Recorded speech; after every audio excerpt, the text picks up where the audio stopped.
अभी असम्बली में धुआंधार बहस चल रही है और आइन किसने तोड़ा और किस किस ने आइन शिकनी की पाकिस्तान में, तो एक लंबी तारीख है पाकिस्तान में। जस्टिस मुनीर वाला वाक़या ले लें, जनरल अयूब का मार्शल्ला ले लें, फ़ातिमा जना के साथ जो कुछ किया गया उसको ले लें, या उसके बाद जो हमारी सुप्रीम कोर्ट्स फ़ैसले करती रहीं, जितने मार्शल्लाओं को जायज़ कर दिया, जितने मार्शल्ला लगे 71 का जो वाक़या पाकिस्तान में हुआ, और वो लोग जिनके ख़िलाफ़ हमीदुर रहमान कमीशन की रिपोर्ट की रोशनी में कार्रवाई की जानी चाहिए थी, उसके बाद वो पाकिस्तान में हुक्मरान बन के हुकूमतें करके वो ख़ुद भी और उनकी औलादें भी बड़े फ़ख्र से सीना तान के चलते हैं, और उनमें नदामत या शर्म नज़र नहीं आती कि पाकिस्तान को दो लख्त करने की ज़िम्मेदारी कुछ लोगों के ऊपर आयद होती है, जिनका नाम और जिनका रोल आइडेंटिफाई किया गया था हमीदुर रहमान कमीशन में। लेकिन ना हमने उसके ऊपर अमल दरामद पहले करना था, ना आज करने का इरादा है। सिर्फ पोलिटिकल पॉइंट स्कोरिंग के लिए वक्तन फ़क्तन कभी किसी जनरल ज़िया का नाम लेकर नवाज शरीफ को कहते हैं कि ये उसकी गोद में बैठा हुआ था, कभी जनरल अयूब का नाम लेकर कहेंगे कि इसने पाकिस्तान को दो लख्त करने की बुनियाद रखी, आइन शिकनी की बुनियाद रखी। 56 का आइन था, उसको तोड़ के 62 का एक बिल्कुल ही पार्लिमानी निज़ाम से उलट दूसरा निज़ाम इंट्रोड्यूस करवा दिया, जिसको बाद में 73 के आइन की शक्ल में दोबारा उसकी इस्लाह की गई। लेकिन हम कभी भी सीधा रास्ता अपनाने के लिए संजीदा हुए नहीं हैं। अगर संजीदा होते तो पाकिस्तान टूटने के बाद एक ऐसा मौका था कि राह दुरुस्त कर लेनी चाहिए थी, लेकिन 71 के बाद ही 6-7 साल बाद ही जनरल ज़िया ने मार्शल्ला लगा के 11 साल हुकूमत की, और फिर वहाँ भी बस नहीं हुआ। उसके बाद ये जितने आर्म्ड आउटफिट्स हैं, जैश, लश्कर, सिपाह, ये पाकिस्तान में मर्ज़ वजूद में आए, और हमें उससे सबक सीखना चाहिए था कि पाकिस्तानी लोगों का खून बहाने में ये जो ग्रोह हैं, मुसल्लह जत्थे हैं, ये मुलव्वस हैं। लेकिन उसके बाद 12 अक्टूबर 99 भी हुआ, और उसके बाद जिनको हमने जिहादी कह के तैयार किया था उनको दहशतगर्द करार दिया, और फिर यही ग्रुप पाकिस्तान पे हमलावर हो गए।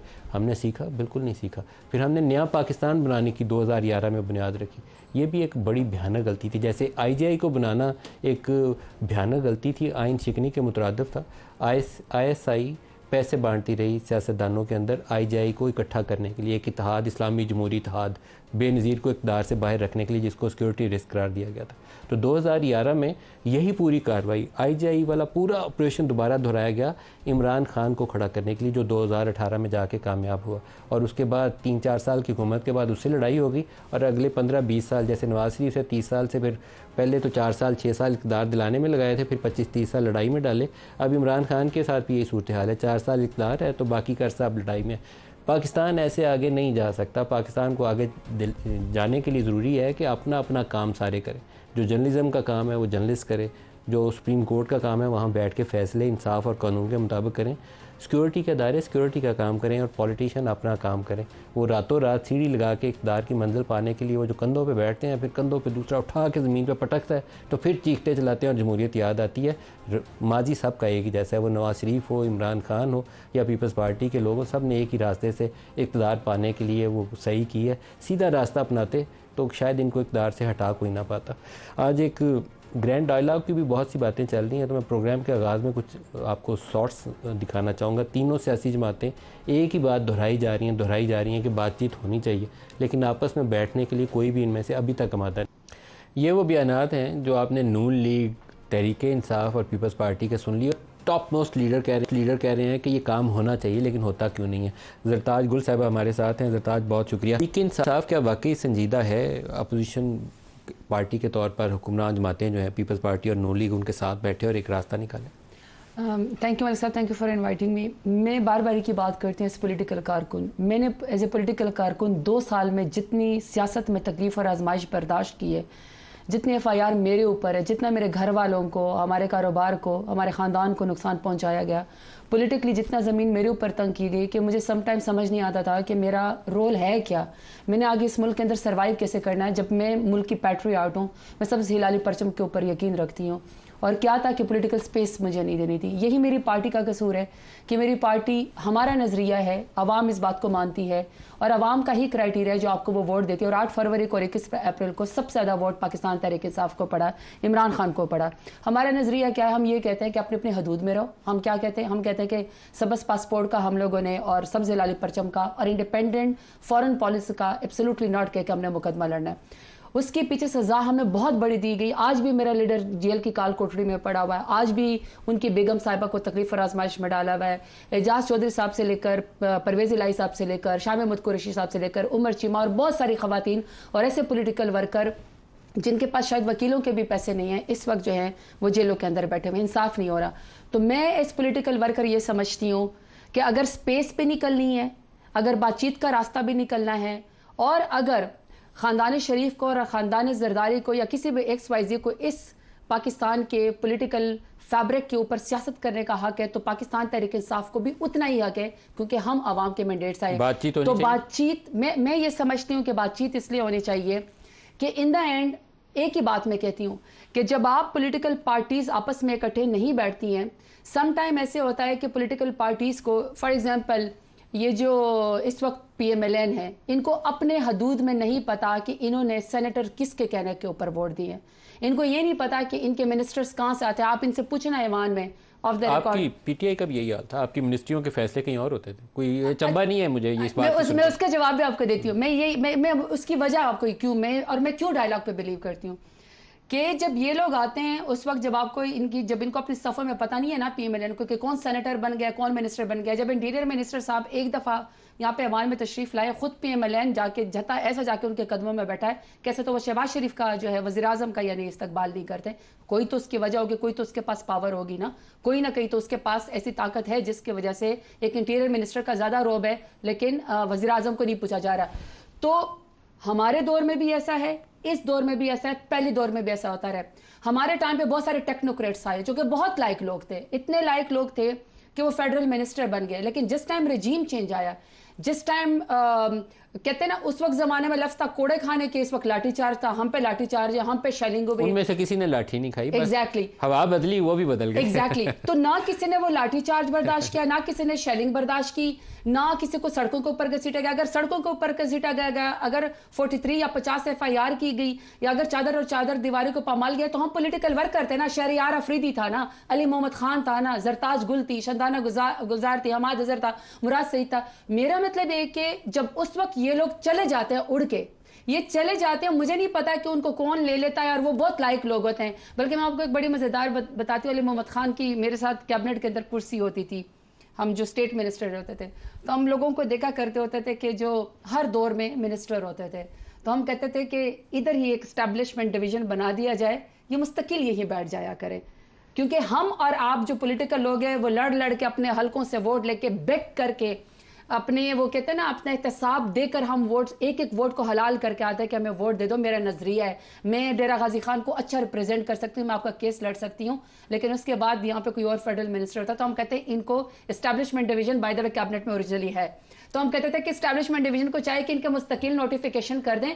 तो मैं समझती हूँ कि इस लड़ाई से निकलने के लिए, बाहर आने के लिए, स्पेस क्रिएशन के लिए हम पॉलिटिकल पार्टी है। मेरे लीडर इमरान खान की 28 साल की जदोजहद है, तो मैं समझती हूँ कि कारकुन को शख्सियत को बैठना चाहिए। उसकी सबसे अच्छी सोच यही है, ये जो आपने कही है कि पॉलिटिकल लेवल पे सियासी जमातों को बात करके तो सियासी थोड़ी सी स्पेस क्रिएट करनी चाहिए सियासत के लिए, जो अब नहीं है। आप कहें शख्सी आज़ादी तो आपकी चली गई है, आप कहें पॉलिटिकल स्पेस तो आपने कंप्रोमाइज़ कर ली है, तो उसको रीगेन करने के लिए आपको पॉलिटिकल पार्टीज़ को डायलॉग करना चाहिए। जब आप कह रही हैं तो कर क्यों नहीं रही? मैं आपको उसकी एक ये भी वजह बताती हूँ कि जब पॉलिटिकल स्पेस हम लेना चाहते हैं ना, तो ज़ाहिर हमने जंग तो लड़नी नहीं है। हमारे पास तो आपके सामने जो मुल्क के हालात है इस वक्त, जो आज़ाद कश्मीर के अंदर हो रहा है कि 3 अरब की सब्सिडी के पीछे पूरे कश्मीर को जो है वो ख्वार कर दिया, तो वो तमाम सड़कों के ऊपर आ गए। हमारे यहाँ जो ट्रांसजेंडर है वो अपने हकूक़ के लिए, या जो उनसे उनको टॉर्चर किया जाता है या भत्ता लिया जाता है, वो पुलिस के साथ उनकी लड़ाई चल रही है।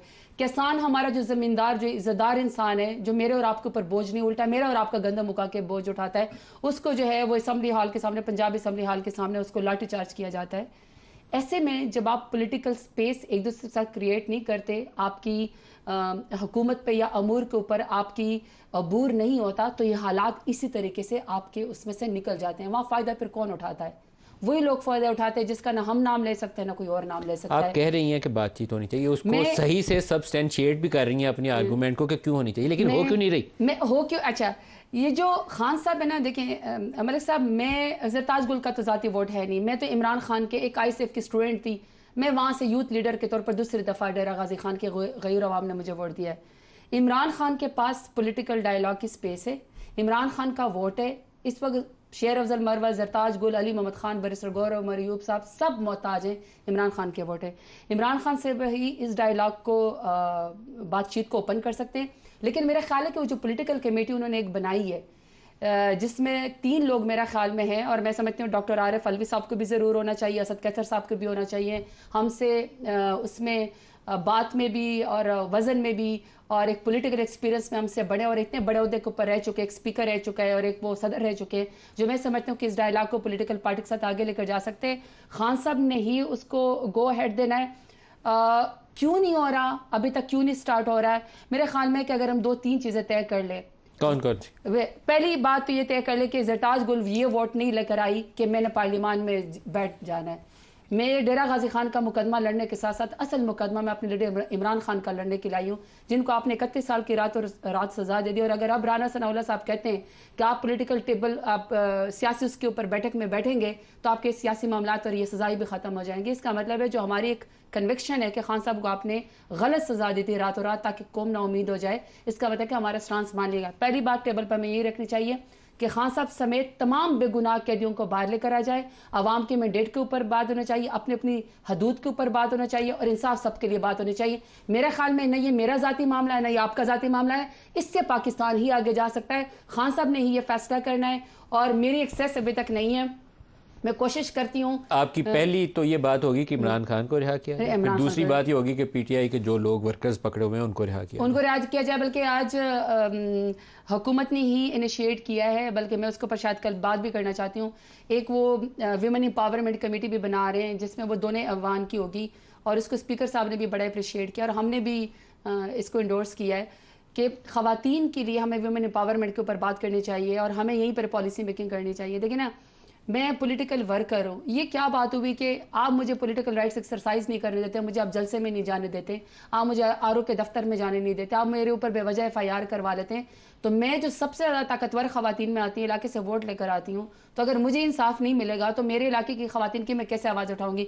तो मैं समझती हूँ कि हमें ख़वातीन के पॉलिटिकल राइट्स के लिए और जो ख़वातीन प्रिजनर हैं, मैं समझती हूँ कि खान साहब के साथ इसको भी हमें टेबल पर टॉप प्रायोरिटी पर रखना चाहिए। डॉक्टर यास्मीन राशिद है, आयशा भुट्टा है, आलिया हमजा है, सनम जावेद है, बहुत सारी ऐसी ख़वातीन हैं जिनको इंसाफ मिलना चाहिए मगर अभी तक इंसाफ नहीं मिल रहा। वैसे असूली तौर पर देखें तो ये वो मुतालबात हैं जिनको आप सियासी मैदान में हल कर सकते हैं। ये इस्टेब्लिशमेंट वाली जो आपकी मिलने की ख्वाहिश है वो ज़रूर मिलें, लेकिन ये आप सियासी मैदान में भी हल कर सकते हैं। अगर आप सियासी जमातें बैठ जाएँ तो वहाँ पर जैसे नवाज शरीफ का केस था, सबको पता था कि वो पोलिटिकली उसको टारगेट किया गया था, उसको इक़्तिदार से बाहर निकालना था, तो PMLN की प्रेसिडेंटशिप भी उससे ले ली, उसको कहा तू नाअहल है, पार्टी भी चेयर नहीं कर सकता। अब वो आज शहबाज शरीफ ने इस्तीफ़ा दे दिया, चंद दिनों में नवाज शरीफ दोबारा सदर बन जाएगा। तो आप बैठेंगे सियासतदान तो रास्ता निकल आएगा, बैठें पहले, ये शर्त है। पता क्या मलिक साहब, रास्ता ज़रूर निकलेगा और निकलना भी चाहिए, क्योंकि आखिर हमने इसी मुल्क के अंदर सियासत करनी है ना, हमने मुल्क से तो कहीं नहीं जाना। सिर्फ इशू ये है कि कोई अपनी गलतियों से सीखता है। आपने हमारी तमाम अपने इंटरव्यू में तमाम पॉलिटिकल पार्टीज का बैकग्राउंड बता दिया, लेकिन जब नवाज शरीफ अगर ये समझते कि उनके साथ ज्यादती हुई तो क्या नवाज शरीफ को दोबारा इस वक्त 2024 में इन्हीं के एस्टेब्लिशमेंट के कंधों के ऊपर चढ़ के आना चाहिए? नहीं आना चाहिए, नहीं आना लेकिन ये चीज कोई सीखने पे तैयार नहीं है। यही मैं कह रही हूँ, जब आप अपने इस गलती का एहसास नहीं करते और आप ही अपना कंधा दे देते हैं, कोई भी नहीं सीख रहा, तो फिर आप कैसे कह सकते हैं कि हम आगे बढ़ेंगे? देखें, PTI कह रही है हम एस्टेब्लिशमेंट से बात करेंगे, अभी भी ये नहीं कहती कि हम, अभी इमरान खान का आज भी गौहर खान ने जो बयान दिया है, उमर अयूब ने बयान दिया, वो कहते हैं कि हम एस्टेब्लिशमेंट से बात करेंगे, वो कहते हैं ये नहीं कहते कि हम पॉलिटिकल पार्टी से बात करेंगे। यही फ्लॉ है कि वो एस्टेब्लिशमेंट के रास्ते आना भी जाते हैं और जाना भी उसी के रास्ते जाते हैं। मलिक साहब, मैं आपको बात बताऊं, देखिए हमारी पार्टी बहुत बड़ी है, इसलिए हमारी पार्टी की बात का मैग्नीट्यूड भी बहुत बड़ा लगता है। अगर शहरयार अफरीदी या बैरिस्टर गौर साहब कोई भी अपनी पर्सनल कैपेसिटी पे पॉइंट ऑफ व्यू में कहते हैं कि हमें एस्टैब्लिशमेंट से भी बात करनी चाहिए फलाने, लेकिन हमारा जो पॉलिटिकल स्टांस है पॉलिटिकल पार्टी का, वो तो यही कि हमने पॉलिटिकल पार्टियों के साथ रहना है।